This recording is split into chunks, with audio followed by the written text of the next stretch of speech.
Hello viewers, আসসালামু আলাইকুম। Welcome back to my channel Limas recipe. আজ আমার রেসিপিতে রয়েছে আপনাদের জন্য ঝরঝরে পোলাও রেসিপি।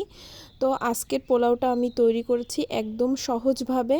তো চলুন আপনাদেরকে দেখিয়ে দিই কিভাবে তৈরি করতে পারবেন ঝটপট এই ঝরঝরে পোলাও। তো তার জন্য প্রথমে চুলায় একটা প্যান বসিয়ে দিয়েছি, তাতে আমি দিয়ে দিয়েছি 5 টেবিল চামচ পরিমাণে সয়াবিন তেল, আর দিয়েছি এখানে 2টা বড় সাইজের পেঁয়াজ কুচি। তো পেঁয়াজ দুইটিকে মিডিয়াম আঁচে সুন্দর করে ভেজে বেরেস্তা বানিয়ে নিতে হবে। তো অবশ্যই পেঁয়াজটাকে কিন্তু একদমই লো ফ্লেমে ভাজা যাবে না, তাহলে কিন্তু পেঁয়াজটা সিদ্ধ হয়ে গলে যেতে পারে। এই জন্য অবশ্যই এই পেঁয়াজটাকে এভাবে একটু ব্রাউন করে ভেজে নিতে হবে। ব্রাউন করে পেঁয়াজটা ভাজা হয়ে গেলে তারপর পেঁয়াজটাকে আমি একটা প্লেটে তুলে নিচ্ছি। এবার এই বাকি তেলের ভিতরে দিয়ে দিলাম কিশমিশ, আর দিলাম 3 টুকরা ডাল, 4টা এলাচ এবং দিয়ে দিলাম 5 টুকরা তেজপাতা। এরপরে দিয়ে দিলাম এখানে 500 গ্রাম পরিমাণে পোলাওয়ের চাল, আগে থেকে ধুয়ে পানি ঝরিয়ে রেখেছিলাম। তো চালটা দিয়ে ভালো করে এই পোলাওয়ের চালটাকে ভেজে নিতে হবে। তো অবশ্যই এখানে খেয়াল রাখবেন, এখানে কাঁচামরিচ দিয়ে দিচ্ছি ফ্লেভারের জন্য। তো বড় সাইজের মরিচ এজন্য ভেঙে দিয়েছি, আপনারা চাইলে ছোট সাইজের মরিচ হলে এটা গোটাটাই দিতে পারেন। তো ভালো করে সমস্ত উপকরণগুলোকে একসাথে সুন্দর করে ভেজে নিতে হবে। এই পোলাওয়ের চালটা যত বেশি ভালো করে ভাজা হবে, পোলাওটা কিন্তু খেতে তত বেশি ভালো লাগবে। এবার এখানে দিয়ে দিলাম পরিমাণ মতো পানি। পানি কতটা দিয়েছি সেটা আমি একটু পরে বলছি। তো পানিটা দেওয়ার পরে এটাকে একটু নেড়ে চেড়ে তারপরে ঢাকনা দিয়ে ঢাকা দিয়ে রাখবো যতক্ষণ না বলক উঠতে শুরু করে। তো এবার ঢাকনা দিয়ে ঢেকে রেখেছি। কিছুক্ষণ পর দেখুন বলক উঠতে শুরু করে দিয়েছে। এবার আবারও কিন্তু এটাকে একটু নাড়াচাড়া করে মিশিয়ে দিব।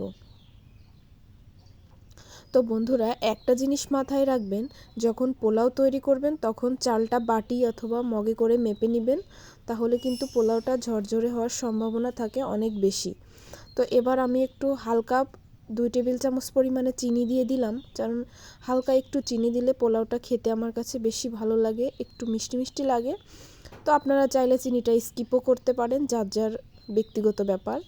তো তারপরে এই ভাতগুলাকে একটু নেড়ে দিব এইভাবে, আর চুলার জালটা এ পর্যায়ে কিন্তু লোতে রেখে দিব, তাহলে যতটুকু এর গায়ে ভেজা ভেজা ভাব আছে এতেই কিন্তু পোলাওটা পারফেক্টভাবে মাশাল্লাহ তৈরি হয়ে যাবে। তো একটা জিনিস মাথায় রাখবেন, পোলাওয়ের ভাত যখন রান্না করবেন তখন কিন্তু বাটি অথবা কাপ মেপে নেবেন। সাপোজ আপনি 1 বাটি চাল রান্না করবেন, এর জন্য আপনি পানি দিবেন 1.5 বাটি, তাহলে কিন্তু পারফেক্টভাবেই আপনার কিন্তু পোলাওটা তৈরি হয়ে যাবে। নরমও হবে না, আবার শক্তও থাকবে না। এবং লাস্ট পর্যায়ে কিন্তু চুলার জালটা একেবারেই লো ফ্লেমে রাখবেন। তো এবার আমি একটু ঢাকনা নেড়ে চেড়ে তারপরে ঢাকনা দিয়ে ঢেকে রাখলাম কিছুক্ষণ। এই পর্যায়ে আমার চুলার জালটা কিন্তু একদমই লো আঁচে আছে। তো এইভাবে আমি কিছুক্ষণ এটাকে নাড়াচাড়া করে দিব।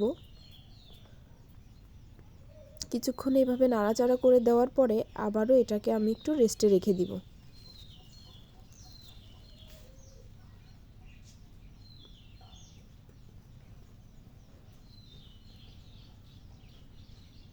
তো এইভাবে নাড়াচাড়া করে দেওয়ার পরে আমি কিন্তু এবার আগে থেকে যে পেঁয়াজ বেরেস্তাটা বানিয়ে রেখেছিলাম ওতে আমি 1 টেবিল চামচ পরিমাণে চিনি দিয়ে দিলাম। দিয়ে বেরেস্তাটাকে রেডি করে তারপরে এই পোলাওয়ের উপরে দিয়ে দিলাম। এ পর্যায়ে কিন্তু আমি এখনও চুলার জালটা একেবারে লোতে রেখেছি, বন্ধ করিনি। এবার আমি চুলাটাকে বন্ধ করে দিলাম।